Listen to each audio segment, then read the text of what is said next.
شائع ہو چکے ہیں. میں آپ سے گزارش کروں گی کہ وہ آئیں اور آج بعد اور ان سے گفتگو کریں. بہت شکریہ.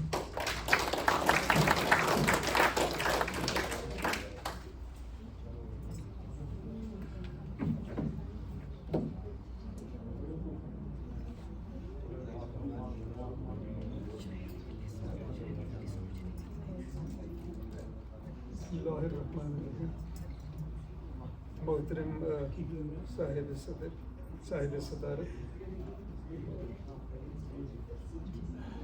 جناب تقی کمال صاحب، لازمہ صاحب اور صاحب کتاب جناب فیض ملک صاحب، مطالعہ نگار صاحبان.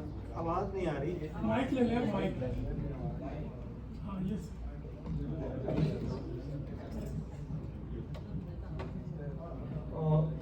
اب آ رہی ہے. تو میں یعنی ترتیب کے ساتھ حفظ مراتب کو سامنے رکھتے ہوئے ان اکابرین کا نام لے رہا تھا. اس سے پہلے وہ آوازیں جو آپ نے سنی نہیں، وہ جناب ڈاکٹر سدیہ صبا صاحبہ اور ہمارے بہت ہی اچھے شاعر تقی کمال صاحب، بہت ہی خوبصورت شخصیت کی مالک ناظمہ جناب فرح کامران صاحبہ، اور آج کی محفل کے دولہا جناب فیض ملک صاحب، مقالہ نگار صاحبان اور بہت ہی ڈسٹنگوش خواتین حضرات. واضح ہے کہ یہ بڑا مشکل کام ہے کہ آپ ادب پہ اور شاعری پہ اور پھر یعنی نئی آنے والی کتاب پہ گفتگو کریں. میں ادب کے حوالے سے ایک دو جملے کہہ کر پھر فیض ملک صاحب کی شاعری کی طرف آتا ہوں. ادب دراصل آپ دیکھیں تو اس کا تعلق ٹیکسٹ سے ہے. ٹیکسٹ یہ فن کی وہ قسم ہے جو لفظیات اور ان کی اسٹرکچرڈ ایکسپریشن سے تعلق رکھتی ہے. تو خوب وہ ناول ہو، نظم ہو، غزل ہو، ٹیکسٹ کو اس طریقے سے اسٹرکچر کرنا کہ وہ حسن کی کسی نہ کسی ڈائمنشن کو کیپچر کر لے، تب ادب تخلیق ہوتا. اور محض حسن کی کسی ڈائمنشن کو کیپچر کرنا ہی کافی نہیں ہوتا. حسن کی خواہش جس طریقے سے انسان کو زندگی کی گہری سطح پہ ہانٹ کرتی ہے، اس کی جھلک کو بھی ٹیکسٹ کے اندر کیپچر کر لینا ضروری ہوتا. میں زیادہ مثالیں نہیں لینا چاہتا. آپ یہ دیکھیں اس جو ایک ہانٹنگ ایکسپیرینس جو ہے اس کی جھلک اس شہر میں دیکھیں. اس کی آنکھوں کے سمندر کی کشش بھی تھی تو پھر اس کی آنکھوں کے سمندر کی کشش بھی تھی تو پھر لے گیا مجھ کو میرا ذوق فنا بھی اس طرف. اس کی آنکھوں کے سمندر کی کشش بھی تھی تو پھر لے گیا مجھ کو میرا ذوق فنا بھی اس طرف.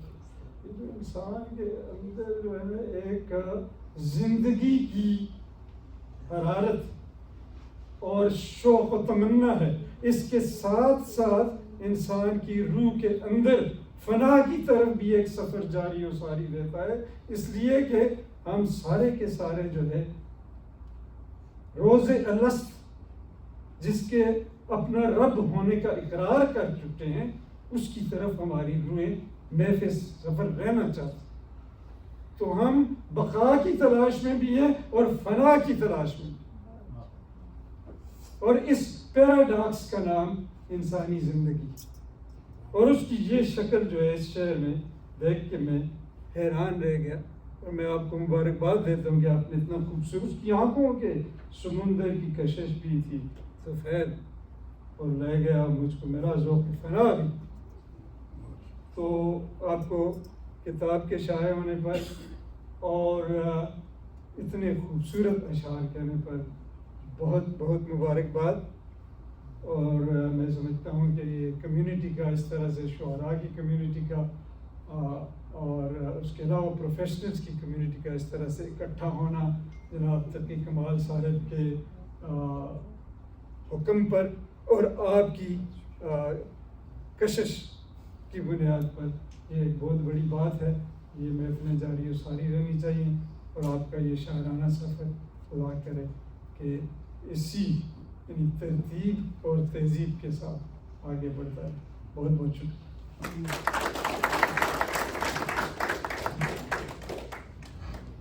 بہت شکریہ. ویسے میں بہت کچھ آپ سے مزید سننے کی منتظر تھی، لیکن جو ایک شعر میں اور جو گفتگو آپ نے سمیٹی ہے صرف ایک شعر پیش کر کے کہ وہ بہت بڑی بات ہے، بہت اچھی طریقے سے مطلب یہ سمجھ ہمارے لیے سمجھ لینا وہ بہت بڑی بات ہے. بہت شکریہ آپ کا اپنا انداز. اور آج کی اس تقریب کا جو پہلا حصہ ہے اختتام کو پہنچا ہے اور جو اختتامی خطبہ ہوتا ہے وہی صدر ہوتا ہے، صدر محفل. سدیہ صبا ایک بہت ہی معتبر حوالہ شاعری میں بہت سینئر شاعرہ جن سے بہت کچھ ہمیں سیکھنے کو مل رہا ہے. ظاہر ہے یہ منزل ہوتی چلی جاتی ہے، مشاہدے، مطالعہ، پھر اٹھنا بیٹھنا بہت سے لوگوں میں بہت کچھ سکھا دیتا ہے. اور جس ظاہر منزل پہ یہ پہنچ چکی ہیں، مطلب میری زبان کیا جو میں ان کی شاعری کے حوالے سے بات کروں، لیکن اوور آل جو شخصیت ہے جو بزرگ کی ہونی چاہیے، جو سینئر کی ہونی چاہیے، وہ ہمارے لیے ہے. اور اب میں ان سے گزارش کروں گی کہ وہ آئیں اور طفیل ملک پہ کی کتاب پہ گفتگو کریں.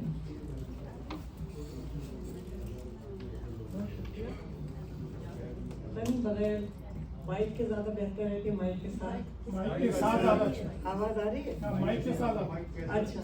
السلام علیکم خواتین و حضرات. مجلس صدارت طرح طفیل ملک صاحب، اشرف صاحب اور ہمارے تقی کمال. سب سے پہلے تو تقی کمال کو مبارک. سب سے پہلے اصل آدمی جو ہے کہ بہت مبارک کہ تم نے اتنی بہترین تقریب کا انعقاد کیا اور بہت کچھ یاد دلا دیا. یعنی اس حوالے سے جب ملاقات ہوئی تھی ہم لوگوں کی، اور یہ بہت اچھی اچھی محفلیں ہماری مرحومہ دوست طلعت اشارت کی یہ ساری لگائی ہوئی کھیتی ہے جس کو یہ لوگ سینچ رہے ہیں ماشاءاللہ.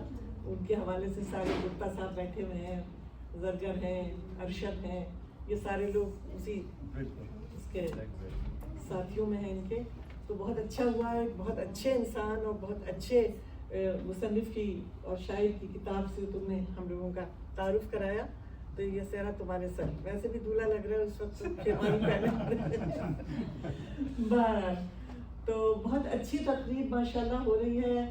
بہترین تواضع کی آپ لوگوں نے، اتنے نفیس سماعتیں میسر ہیں ہم سب کو. تو میں زیادہ وقت نہیں لوں گی اس لیے کہ آپ لوگ منتظر ہیں مشاعرے کے. مجھے پتہ چلا ہے. میں صرف یہ کہہ رہی ہوں کہ میں نے یہ کتاب پڑھی. بہت شکریہ، آپ سے ملاقات تو پہلی دفعہ ہی ہوئی. میں اس کے بارے میں کچھ اس لیے نہیں کہوں گی کہ خوبصورت اتنی زیادہ ہے یہ کتاب کہ کچھ کہا نہیں جا سکتا. دوسری میں نے جب یہ کتاب دیکھی تو اس میں تمام بڑے بڑے لوگوں نے اپنے جن خیالات کا اظہار کر دیا. میں نے وہ مضامین بھی پڑھ لیا اور آپ کا مضمون بھی پڑھ لیا. فرح کا مضمون، زرعی کا، مامون احمد نے تو کمال ہی کیا ہوا ہے، سارا تعارف کرا دیا. پھر ماشاءاللہ ہمارے پرویز جمال فاروقی کا مضمون بہت ہی، اور حماد، پروفیسر حماد کا مضمون. ایک آدمی تھوڑی ہے، اس کا مطلب ہے ہم تک پہنچنے میں دیر لگی، لیکن ان کو تو سب جانتے تھے کہ ہماری بدنصیبی کہ ہم بہت دیر سے ملے ان سے. بہرحال جب بھی ملے بہت اچھا ملے. تو بات یہ ہے کہ ان کے بارے میں جو کچھ پڑھا، سب سے پہلے تو یہ ہے کہ یہ ماشاءاللہ ان کا سفر دادی اماں سے شروع ہو کے بچوں تک ہے.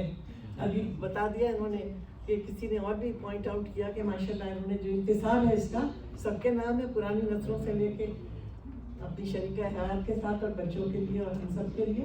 اور پھر بچوں نے ثابت کیا یہاں آ کے کہ وہ کس کی صحبت اٹھا رہے ہیں. تو ان کا کام جاری ہے ماشاءاللہ الحمدللہ. یہ بہت اچھا لگ رہا ہے مجھ کو. دوسری بات یہ ہے کہ اگر یہ شاعری نہیں کرتے تو اور کیا کرتے ہیں. ان کی کتاب پڑھ کے یہ اندازہ ہوا کہ یہ تو ناممکن تھا کہ یہ شاعری کرتے ہی نہیں، اور ان کو کرنا بھی کیا تھا، اس لیے کہ یہ تو میتھمیٹیشین ہے اور آپ کو پتہ ہے کہ یہ جس قبیلے سے تعلق رکھتے ہیں اس قبیلے میں تو بڑے بڑے نام آ رہے ہیں نا. بھائی عمر خیام اسی قبیلے کے آدمی ہیں, تو کیا وہ خیمے بجانے کے علاوہ کیا وہ شاعری نہیں کرتے تھے؟ وہ تو سائنسدان بھی تھے. اصل میں چکر یہ ہے کہ پرانے زمانے کے لوگوں کو معلوم تھا کہ ایک زندگی ملی ہے, اسی میں سارے ارمان نکالنے ہیں. لہٰذا جب آپ لوگوں کی بایوگرافی پڑھیں تو اندازہ یہ ہوتا ہے کہ ہر شاعر جو تھا وہ کیمیا دان بھی تھا, وہ فزسسٹ بھی تھا, وہ ستاروں کا علم بھی جانتا تھا, وہ ڈاکٹر بھی تھا. ابن سینا موجود ہے ہمارے سامنے, ان کے قانون آج تک پڑھایا جا رہا ہے میڈیکل کالجز میں. سینا ہی کا تو پڑھا ہے نا. اسی طرح تمام لوگوں کو آپ دیکھ لیجیے, جتنے لوگ ہیں یہ وہ اقبال نے تو پہلے ہی کہہ دیا ہے کہ جب عشق سکھاتا ہے آداب خدا گاہی, کھلتے ہیں غلاموں پر کفیلوں پر اسرار شہنشاہی. عطار ہو, رومی ہو, رازی ہو, غزالی ہو, کچھ ہاتھ نہیں آتا بے آئے سحرگاہی. اور یہ آئے سحرگاہی کیا ہے؟ یہ وہ نہیں ہے جو یہ پیپرز یہ لکھ رہے ہیں, بلکہ جب یہ اپنے پیپرز گوگل پہ کے پیپرز موجود ہیں, جب وہ لکھ چکے ہوتے ہیں اور اپنے پیشہ ورانہ صلاحیتوں سے نظر آزما ہو چکے ہوتے ہیں, تو ان کو خیال آتا ہے کہ ان کا ایک انر سائڈ بھی ہے جس کو ایکسپریس کرنا ہے, اور وہ ایکسپریس اس وقت ہے آئے سحرگاہی کے ساتھ. اس کی مثال آپ کے سامنے کتاب کی صورت میں موجود ہے. لہٰذا میں تمام اس قافلے میں جس کے اندر رومی بھی ہیں اور عطار بھی ہیں اور حافظ بھی ہیں اور خیام بھی ہیں اور اب سینا بھی ہیں اور فارابی بھی ہیں, میں اس قبیلے میں ان کا استقبال کرتی ہوں. بہت بہت بڑی بہت مبارک اس قبیلے میں آپ آ گئے. آپ حساب دائیں, آپ کو تو شعر کہنا ہی کہنا تھا, اس لیے کہ آپ افسانہ لکھتے تو حیرت ہوتی. لیکن بھائی شعر کہنے کا تو مطلب یہ ہے کہ آپ نے میتھمیٹکس کو بالکل اس کی صحیح جگہ پہ پہنچا دیا. بہت بہت شکریہ آپ ان کے تمام اہل خانہ کو, تمام دوستوں کو بہت مبارک یہ تقریب, اور ہم منتظر رہیں گے ان کی نئی نئی شعری تخلیقات کے. بہت بہت شکریہ.